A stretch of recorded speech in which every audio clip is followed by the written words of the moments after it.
Okay, well, it's time. So, Lisa, it's up to you. I will start. My name's Liza Feeney, and both myself and Marilyn Bailey are the directors of Stanley Street Gallery. And we'd like to welcome you to this Zoom with Peter, who is hosting it as well. And thank you all for coming.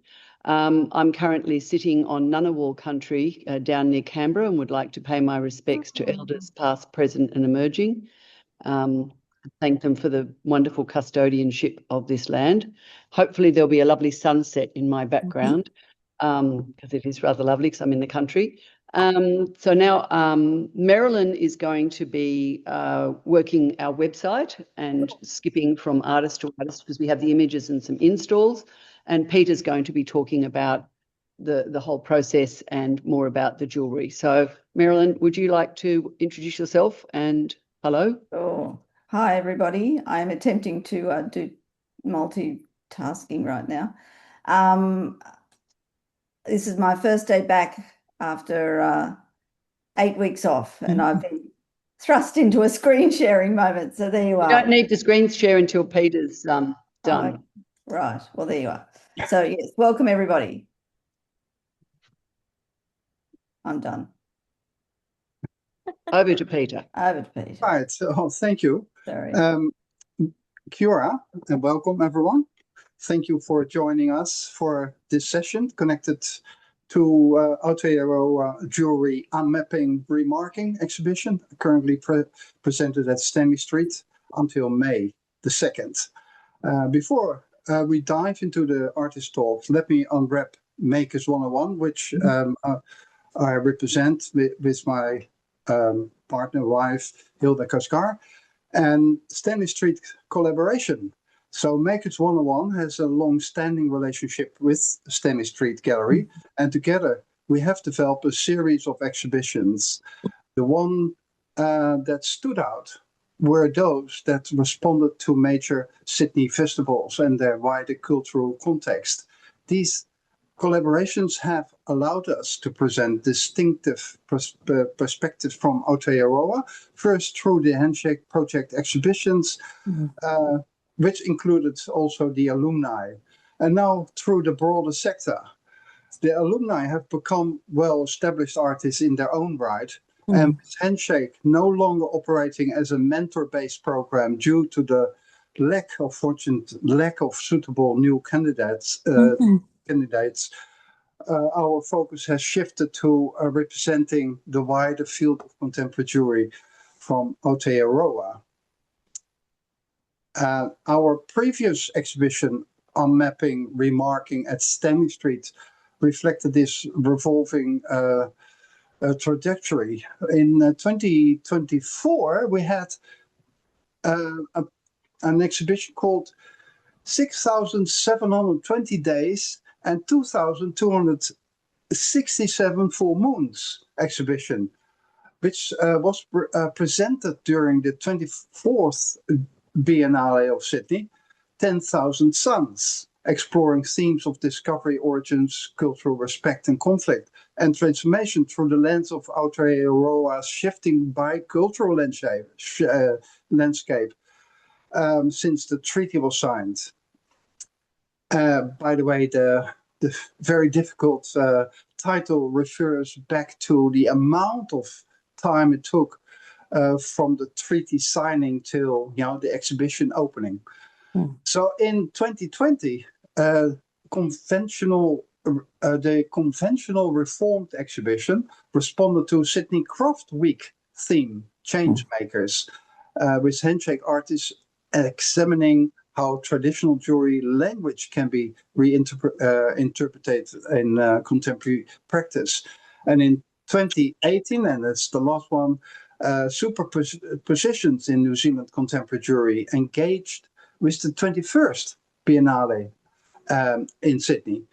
And that was Superpositions. Invited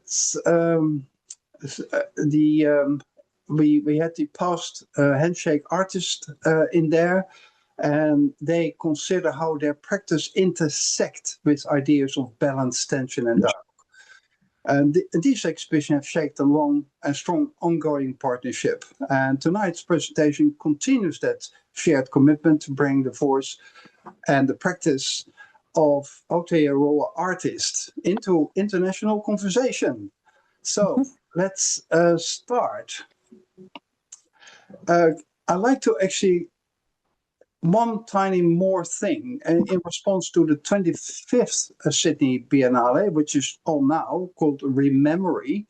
The exhibition explores how jewelry can locate us, displace us, and carry traces of the personal, ancestral, and the collective.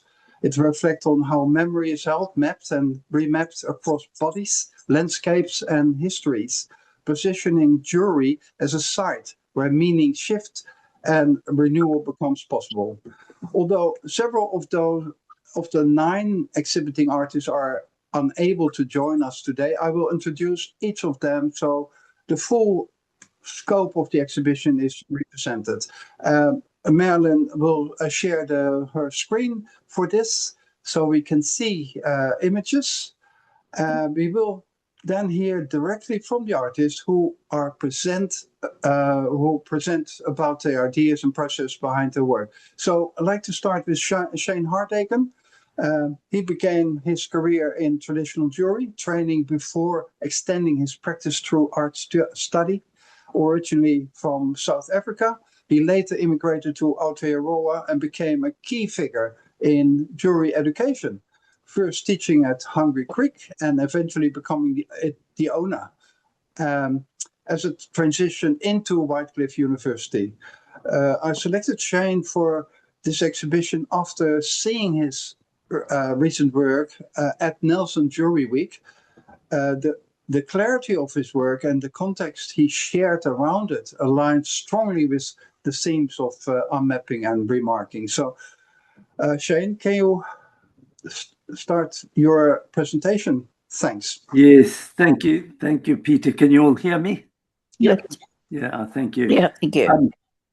I'd like to thank Peter and Hilda, for this opportunity to start in Stanley Street Gallery, of course. I wish I could have been there. Unfortunately, we're working. Yeah,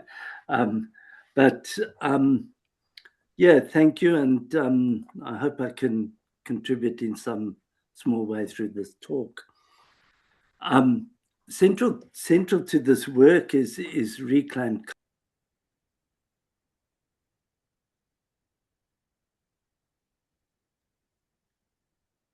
He's muted. Unmute. Unmute yourself. Unmute. Yeah, he's can you muted. hear me now again? Yeah. So go back I to must have central. muted myself. I'll start right at the beginning. You guys can see my pictures, can you? Thank you. I beg your pardon? Yes. Yeah. So central to this work is reclaimed kaya rubber.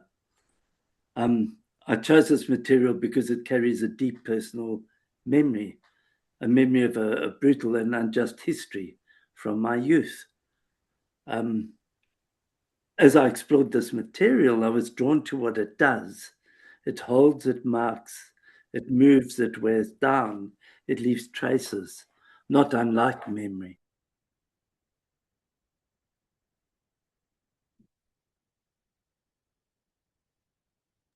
I see my machine is just muting itself, so I apologize for that. Given what I've just said, I think about how objects hold memory, not as metaphor, but as something physical, how meaning gets mapped onto a material, how it can be obscured over time, and how it might be remarked through the act of making. As a jeweler, jewelry is the space where I wanted this to happen. Jewelry sits close to the body, and bodies, like materials, hold memory.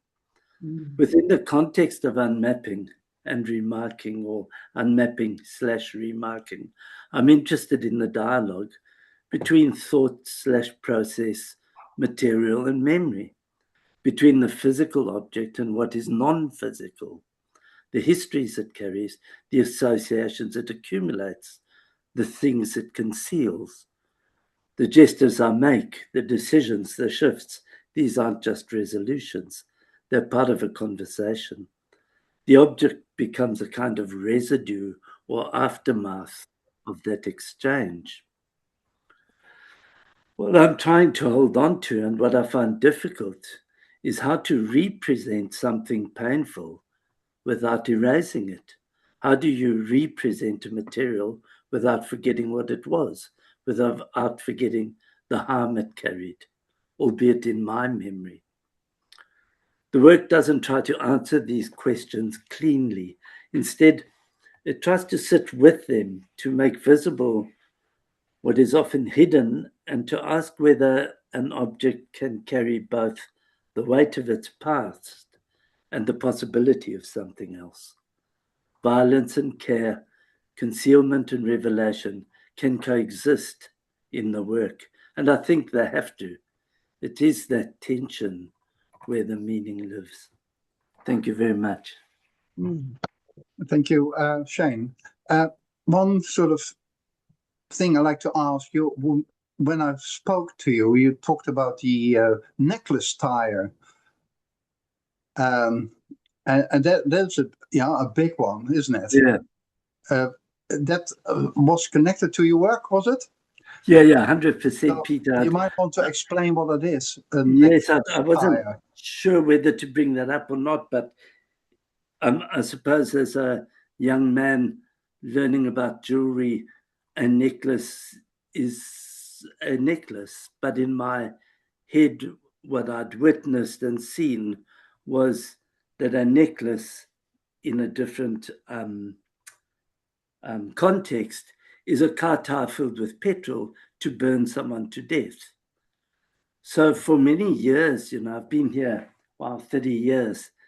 I've struggled, obviously, how to rid myself, if you like, or at least come to terms with the image, because I witnessed this, versus the word, I suppose. And it's brutal, it's brutal. So instead of doing the obvious thing and taking little car tires and making a necklace, my dear friend Andrea suggested I start to explore the material.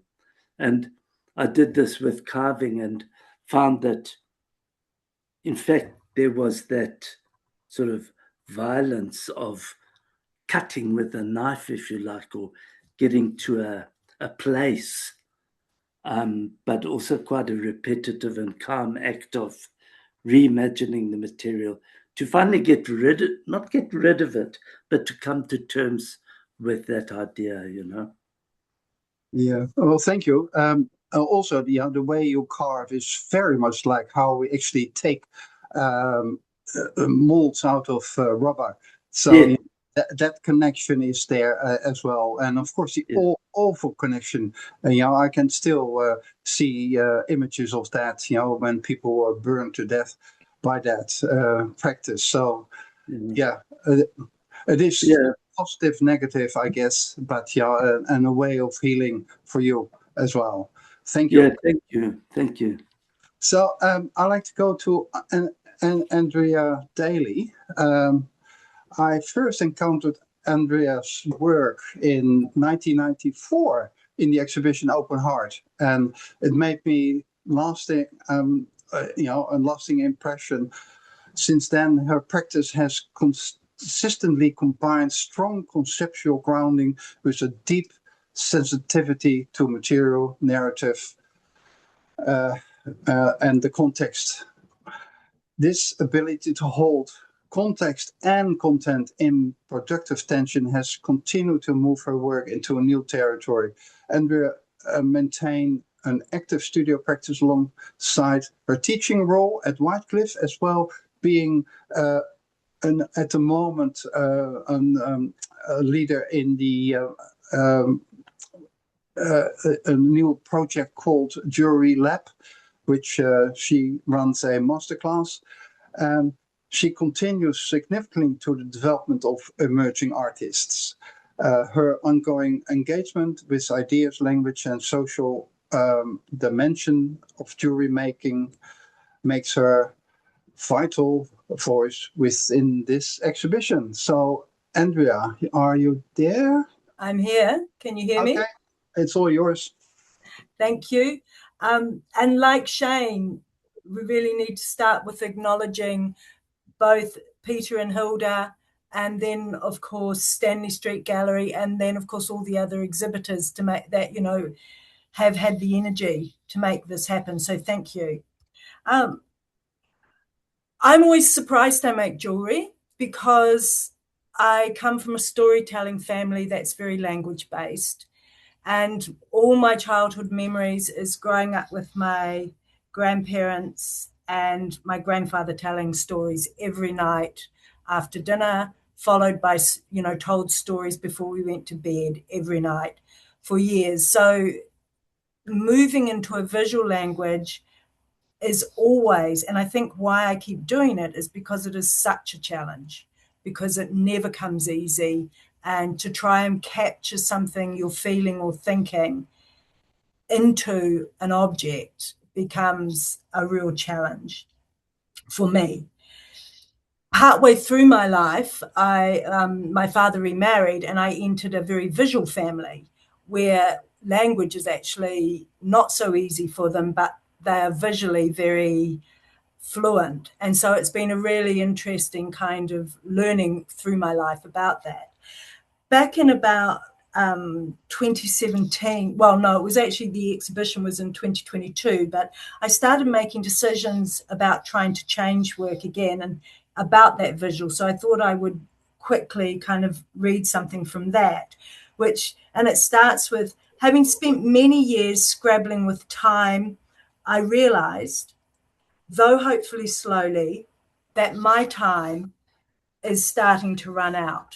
I'm no longer young enough to be able to fool myself into believing there is so much time. I can get around to that later when my circumstances have changed. So I decided with my last child in their final year of school at that point in 2017, that it was time to make time to make.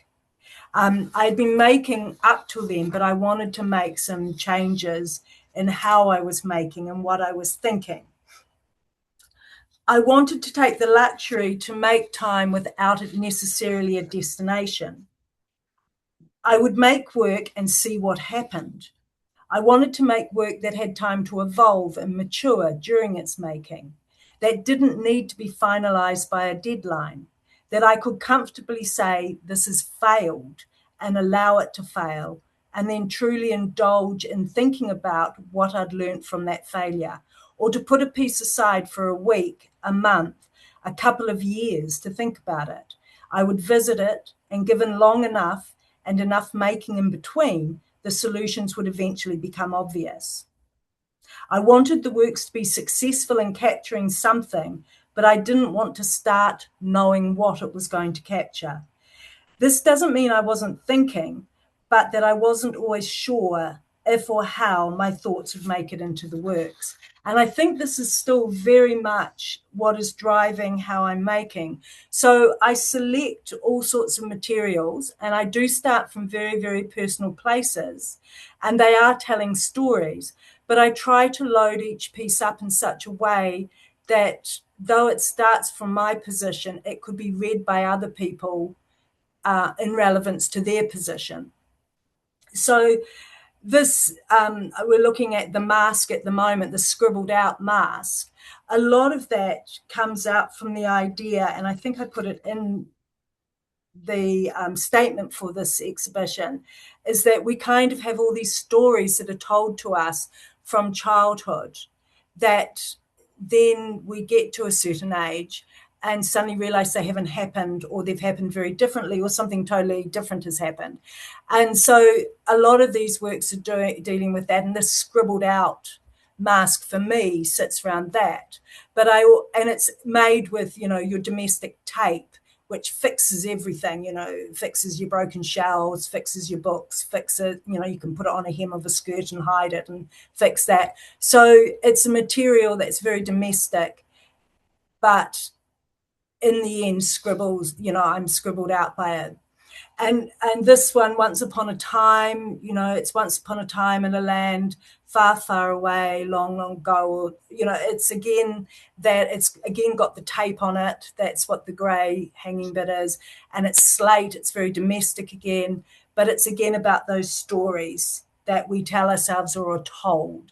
And the apple, of course, comes, for me, very much from there's a lot of religious imagery that comes through into my works from that history as a child, being brought up very Catholic by my grandparents, and a lot of questioning. I always kind of think it's kind of funny. I never actually did a rebellious period as a teenager because it wasn't possible, but what I did do was rebel ideologically. It was like that was the space. So no climbing out of windows, more questioning of the religious and those ideas. So I'm on your side, same thing. The flip on the back goes, but no, you're wrong. I'm right, you're wrong. So it's sort of the stories we tell people. Boom is like a comic page, and it's about a possibility, thinking about who we are now and how our society's going, but there is no real answer. So I think all my works are quite political or quite storytelling in that way. There goes my 5 minutes. So I think, yeah, I'm very driven by story and thinking about what's happening around us in the world. Yeah. Thank you, Andrea. Thanks. I have an echo here. Sorry about that. So I'd like to go now to Caroline Thomas. I know Caroline several years now through her career, from her early development at Victoria Polytechnic, which I was a tutor, through her involvement in the Handshake Project, and now as an artist with an active international profile. Her practice has evolved with remarkable clarity and commitment, consistently expanding the language of contemporary jewelry. Caroline originally came to jewelry after early work in UK's publishing and heritage sectors, and since graduation from Victoria, she has focused intensely on making, effectively reclaiming the years she spent not in the studio. This determination, combined with her sharp conceptual approach, has shaped a practice that continues to grow in ambition and reach. Her contribution to Unmapping, Remarking reflect this, bringing together material intelligence, if you can say that, and a strong sense of narrative and place. So, Caroline? Thank you. Up to you. Can you hear me? Can you speak up? Can you hear me? Yeah. Oh, okay. I'll try and speak up. Is it loud enough? Yes. Thanks. Cool. So yes, obviously, Peter, thank you for those kind words, and thank you for making this happen. And all of you at Stanley Street, the exhibition looks so beautiful. I wish I could be there. Thank you so much. So a bit of context. Yes, I was born and brought up in the UK, but my entire history and family and heritage are from New Zealand for generations. So I've always lived in this strange kind of hinterland of not really knowing quite where I belong. Having lived in Aotearoa for nearly 20 years now, I still feel like a bit of an interloper. And I'm sure if I went back to the UK, I would feel the same. So the title of this exhibition was very beguiling to me because it sort of like a psychogeography, like sort of finding yourself in a landscape. And for me, that's quite often an urban landscape, and quite often I'm walking my dog in it. And a lot of the materials in these pieces were just picked up on a dog walk. And sort of a couple of them I fashioned myself as a kind of sort of response to the shapes that I found on the street. I've also incorporated family pieces, 2 broken necklaces of my mother's, the greenstone beads and the tiny pearls. Both of these were part of broken necklaces that I inherited from my mum. And I guess I've paid a slight homage to kind of New Zealand jewellery roots in the sort of braiding of the cord. So all in all, it's a kind of mishmash of my attempting to find a home by placing myself in some sort of landscape or responding to shapes and things that speak to me as I pass through my surroundings. I started working with glue recently just because, it's always a bit of a hot spot with jewelers to glue things into anything else. And so I thought, well, I might as well make it the main character, and discovered through working with it that metal kind of leaves quite a pleasing it sort of leaches into it quite nicely. It also leaches onto any paper that you might rest it on. So I kind of started experimenting with drawing like that as well. So see where that goes. The 2 necklaces that have the kind of quite elaborate metal, whatever they are, sconces, decorative bits, I found in a market, and that's sort of nodding. I believe the stall holder said she thought they were from Belgium. So that was kind of a nod to sort of more of a kind of European history, I guess, though whether as a British person I can say I'm European, I don't know. But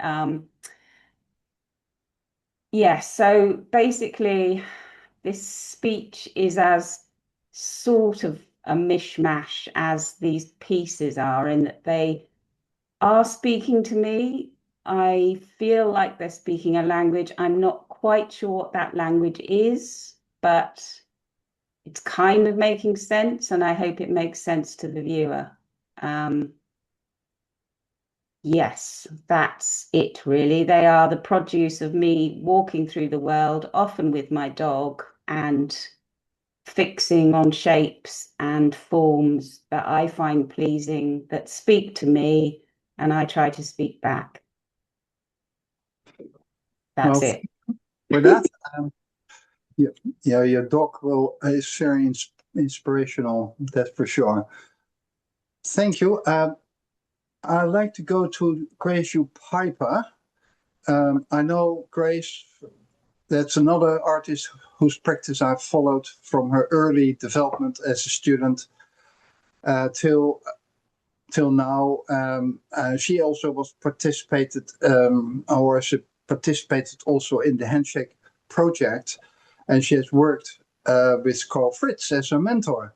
Her practice brings together stone carving techniques and textile processes in a way that is both unexpected and highly resolved, creating a distinctive formal language. She graduated from Vitrea in 2017 with a Bachelor of Applied Arts, and her work has since been shown nationally and internationally, including at SMUC twice in 2019 and 2026, as well as Talente, I think, but not 100% sure. And she also is in the second Aotearoa Jewellery Triennale at the moment. That is in Hamilton, and her contribution to this exhibition reflects her ongoing interest in the functionality of jewelry and the challenging assumption about what jewelry material can be. Okay, Grace, can you continue? Thanks. Thank you, Peter, for the lovely introduction. And also thank you to you and Hilda for all of your hard work behind the exhibition and your ongoing support of the New Zealand Jewellers. And thank you to Stanley Street Gallery for hosting the exhibition as well. So since I began making jewellery in 2015, I've been drawn to using stone. I love its connection to nature and place, its permanence, and the meditative aspects of carving. It's a slow material, and for me, it offers a small resistance to the fast-paced, disposable world that we live in. It's a material as old as time, yet I feel that there's still space for exploration, especially within the field of contemporary jewellery.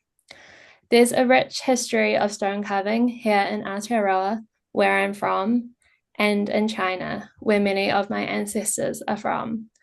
I ask myself, how do I bring this material into the present and work with stone in a way that reflects my own contemporary experiences and connection to place? In 2023 and 24, I took part in the Handshake project. During this time, I was strongly encouraged to diversify my practice and work with new materials. In some ways, fabric felt like an obvious choice. Outside of my jewellery practice, I've always had an affinity for fabric and been an avid sewer. But at the same time, it feels like the opposite of stone. Fabric is soft, flexible, and often associated with the domestic and the feminine. Stone holds a sense of deep geological time, while fabric carries a more human, everyday time, something to be worn, handled, and repaired. Foraging for materials has always been an important part of my process. I've spent countless hours collecting stones from beaches and rivers around Aotearoa. My friends often tease me about the size of my rock collection. I began to source fabric in a similar way, making regular visits to the tip shop, digging through the crates of discarded clothes, filling a bag for just $2. I assessed each item on colour and texture, taking the best ones back to my studio and deconstructing them, putting aside the buttons and zips for possible future use. The work I've made for this exhibition is called Stitches and Stones. I'm interested in facilitating a conversation between fabric and stone, creating a dialogue, and finding a playful place in between the two materials. A place where their boundaries begin to blur and merge.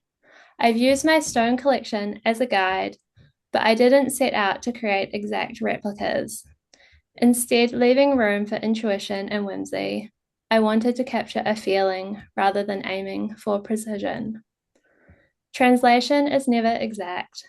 Something is always lost or transformed, and I'm interested in what happens in that gap between materials.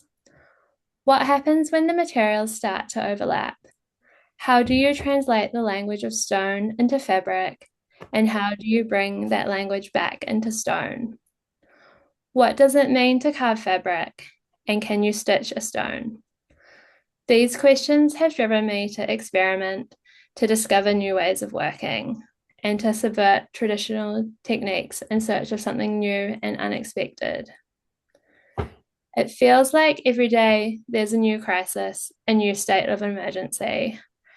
As an artist, I ask myself what my responsibility is in response to that. Is it to address and critique the bigger issues, to use my voice to challenge the status quo? But ultimately, I find myself returning to something quieter. I want to create work that offers a moment of pause, wonder, or connection. Something that slows attention, even if only briefly. A reminder to notice the small things, the texture of a stone, the detail in a surface, to put the phone down, stop doom scrolling, and pay attention to the beautiful pebbles on the beach. Thank you. Thank you. Wonderful. It was beautiful. I like to continue with the stone carver, Renée Pearson. I know Renée from her early development as a student and has been remarkable to watch her practice grow in precision and depth. Renée is a visual artist, stone carver, and jeweler whose connection to the landscapes of Aotearoa has shaped both her material choice and her approach to form. She developed exceptional carving skills early in her career, and this was recognized in Munich when she received the Talento Award in 2018. I was present at the time because we were showing an exhibition from Aotearoa, and it was a significant moment for our sector, as well for her, of course. Renée has exhibited widely in Aotearoa and abroad, and her contribution to this exhibition reflects her ongoing commitment to material and the thinking of it and finely honed craftsmanship. Renée, are you there? Yep. Hi. Yeah. Hello, everyone. Thank you very much for having me and for letting me be part of this exhibition. So as Peter mentioned, I am a stone carver, sort of fell into it accidentally while studying at Aotearoa. Never quite got past it. I kind of work within the realms of, I guess, contemporary jewellery, but also object and small sculpture. And more recently, I've definitely found myself leaning more towards the sort of sculptural rather than necessarily wearable things. I have a bit of a fascination for everyday objects and how they tell a story of who we are as a society in this sort of moment that we find ourselves in. These works in this show are a little bit different to much of my work in terms of concept, very much more personal story. It touches on a lot of those ideas of personal identity and heritage and my ancestral story. So these pieces are based on the story of my ancestors on the tea plantations of South India, sort of the time of the British Raj, British man running a tea plantation and ending up with a local Indian woman and having some children, one of which was my great-grandfather. The relationship then fell apart. He ended up back in the UK, actually, with the wife of the neighbouring tea plantation manager. So a bit of a story there. But anyway, beyond that, I think that this work, it's a celebration of storytelling, of the connection that can create, and the joy in that, and knowing some of those threads as they pass down through generations. I think that's it's definitely a mourning, how so much of that story, or for all of us, our stories are lost through time, and also through sort of intentional obscuring. The form of teacups, I think it's the idea of, it's such a domestic thing. It brings ideas of such, a family setting, the sharing of those stories, break in the day to kind of everyone sits down and enjoys that moment together. And then I guess alongside with the story of tea itself, and history there, which is obviously very complex and violent at times, and also a major factor in the story of India itself as a place. The patterns that are on these works, they're versions of or inspired by, I guess, more by the kolam designs that are drawn with traditionally using rice flour, and they're drawn outside the entranceways to houses as a daily ritual and as an offering. So obviously bringing those patterns in, and what really wanted to work with that idea of the fading and the coming back and the discontinuation of those patterns, as with story.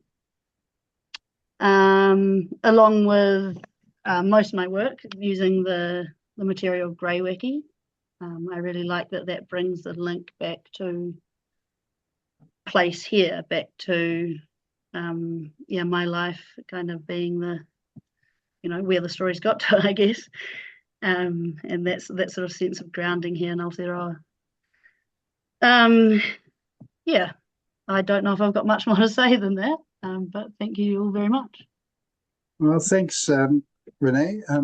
Yeah, everybody should look at her taps and other beautiful, napkins, and I don't know, all the fine craftsmanship made from a very everyday item into stone. So it's like a reverse process of, the new artifact for the future.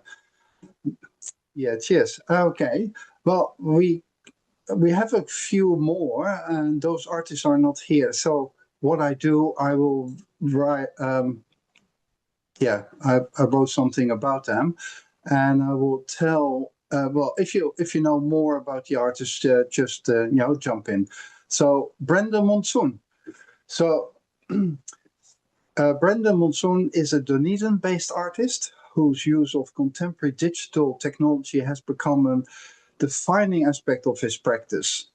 He has elevated those tools beyond engineering solutions, demonstrating how digital fabrication techniques can function as an expressive artistic language. Effectively, a new kind of paintbrush for jewelry and object making.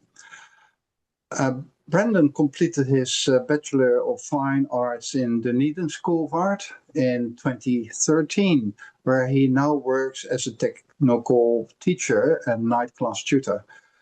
He has exhibited throughout Aotearoa and internationally, and his work continues to show what is possible when digital processes are approached with imagination, precision, and artistic intent, as well as jewelry context.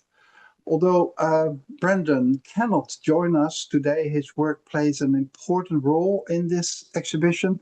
Brendon is a artist and who is grounded in memory of place and craft traditions and ornamentations, and his skills passed down through his own family line of carpenters. He works with repurposed native New Zealand and Australian timbers, carving them with CNC technology to create wearable objects that speak to both personal and collective histories. His pieces draw on ornamental language of Victorian colonial architecture, fretwork, balustrades, decorative trims, etc., reinterpreting those contemporary digital processes. What emerges are miniature relics that hold the tension between ornament and structure, legacy and loss. Brendon's work demonstrates how digital engineering techniques can become an expressive artistic tool. So is there anybody else who would like to add something to that? Okay, let's go to Vanessa Arthur. So Vanessa is a jeweler and artist based in Hawke's Bay, whose work I have followed from her early career through to her strong international presence today. She has a distinctive ability to soften the hard edge of metal through her use of paint and surface treatment, creating work that holds both the delicacy and precision. She graduated from Vitoria in 2011, has done 4 years there, and was soon selected for the Handshake Mentor Program. She has exhibited nationally and internationally for more than a decade and received a Creative New Zealand Fellowship presented her solo exhibition Wonder Goggles at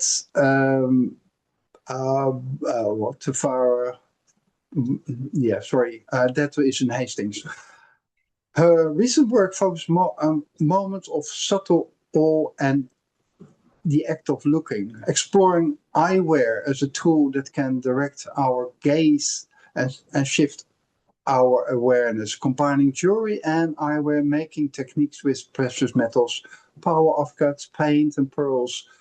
Her Wonder Goggles invite the wearer to look up and outwards, reconnecting with their surrounding and with a wider sense of place. She did a course with Brian Adams, who is well known in New Zealand for eyewear. So anybody like to add something to that? Apologies for my laptop, it froze, so that's why I couldn't quite share the image.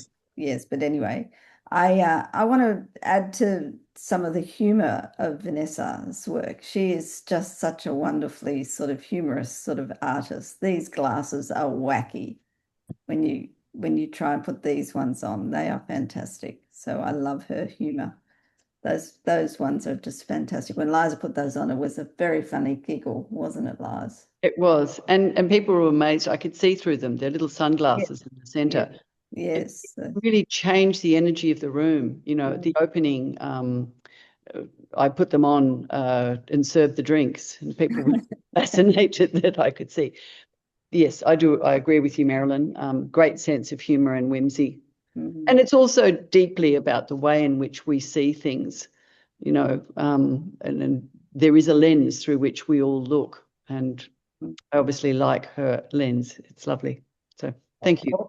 Also, I was going to say about Brendon's work, the pendant that's entirely movable, you know, that wheel. Sorry if I'm making everybody dizzy, but the wheel in that center, it's all movable. The whole thing spins. The neck piece is, sorry, I'm going to get to it. So that neck piece is that's a spinning wheel within that piece. I don't know. When you pull the cable. And the wheel in the center spins. It's unbelievably technically amazing, his work. It's incredible. So I want to just shout out to that too. Thank you. That's right. So the next one is Moniek Schrijer. I've known Moniek since the very beginning of her jewelry studies. And I made sure that she actually kept on studying, because from early on I saw that she had the ability, artistic ability. Her career has since become truly international in scope. Moniek was awarded the prestigious Herbert Hoffman Prize in 2016 at SMUK in Munich, one of the highest recognition in contemporary jewelry, like an Oscar. She later presented a major solo exhibition at the City Gallery in Wellington in 2018, and her 2024 exhibition at the Mineral Museum in Munich was exceptional in its ambition and execution. Based in Lower Hutt, north of Wellington, Moniek works across new, second-hand, recycled and found materials, transforming them into intricate and through-provoking pieces. Her practice moves fluently between jewelry, sculpture, and wall-mounted objects, shifting between the flat plane and three-dimensional form with remarkable ease. Using both traditional and unconventional techniques, she creates works that play with form, texture, and light, color, use of materials, and offering a distinctive, high, refined visual language. Her presence in this exhibition brings a powerful and international recognized voice to the floor. Anything else you'd like to add, Liza, Merilyn?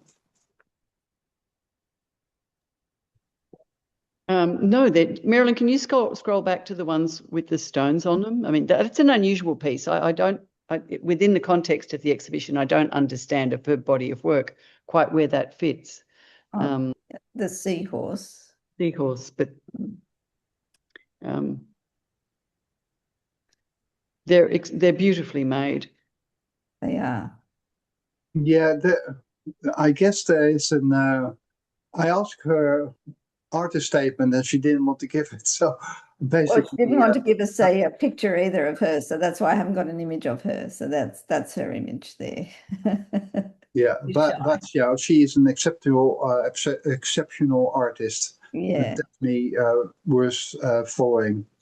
yes, definitely. Okay, well, Fran Allison, the last one. Yes, hang on. I don't want to make everybody dizzy with me finding them all. Hang on. Fran. There they are. Wonderful. Okay, Fran. Okay. All right, Fran has been a significant presence in Aotearoa contemporary jewelry field for many years, and her work has consistently offered audiences nice surprises and inventive responses to her world around her. I first worked with Fran in 2006 when Jewelry Out of Context was presented in Sydney. Among the 24 New Zealand artists in that exhibition, and here you can see behind me the logo, Jewelry Out of Context, Jock. Among the 24, Fran stood out with a memorable piece in which she transformed a dress into a lei necklace. An early example of her ability to reimagine or re-image everyday materials with wit, clarity, and conceptual strength. Throughout her career, Fran continued to work with found fabrics and domestic materials, creating jewelry that is both distinguished and deeply considered. Her current work extends this approach. One piece draws on a sign she encountered in Japan, reading, "This is a beautification enforcement area," which she thought was hilarious. Reimaged as jewelry, the phrase shift meaning, hinting at the social pressures of surrounding appearance, while also offering a quiet thought through its wearable form.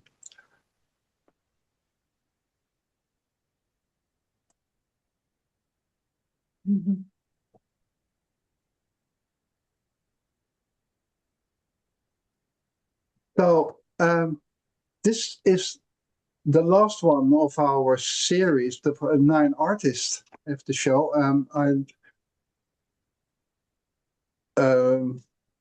I like to actually thank the gallery for having this show. It was a wonderful opportunity to work together again, and also it was an interesting one. I thought reconnecting kind of the Sydney Biennale connection with what we do. So I definitely would like to thank you from a deep of my heart. Also, I need to thank the artists because they have done exceptional work, all new works, and also Curator New Zealand, who is so kind to actually make this all work, because it is an expensive exercise, and without that we cannot do this. Artists cannot work. So our funder, dear to us, has done a fantastic job by providing the right sort of amounts to make this happen. So thank you kindly. It's open. We would also like to questions, I guess. Sorry, we'd like to thank Liza and I, and Rihanna would like to thank all the artists for participating as well. You were all fantastic in the, sometimes it's a leap of faith to just send a work off overseas and hope it gets to the other end in one piece without our customs pulling it apart. We've had a few artists who've had their works pulled apart over the years. because they didn't understand it was contemporary wearable art. They thought it was just plastic bits of rubbish, so they just ripped it apart. But everybody, you know, you're wonderful, and thank you so much for taking part in it. You're an amazing group of artists, and the show looks fantastic, doesn't it, Liz? It's a really exciting show, and we always love showing the work from New Zealand and working with the New Zealand artists. So, as Merilyn said, thank you very much, and we look forward to future. For sure. Yeah, for those who haven't seen the show, please do, and also look at the website, because all those images and also price list, I think, is also on there. Yeah. And some artist statements. Yes, the artist statements are there too. So all right. Yeah, wonderful. All right. So any questions of the those watching the exhibition work and the artist talks?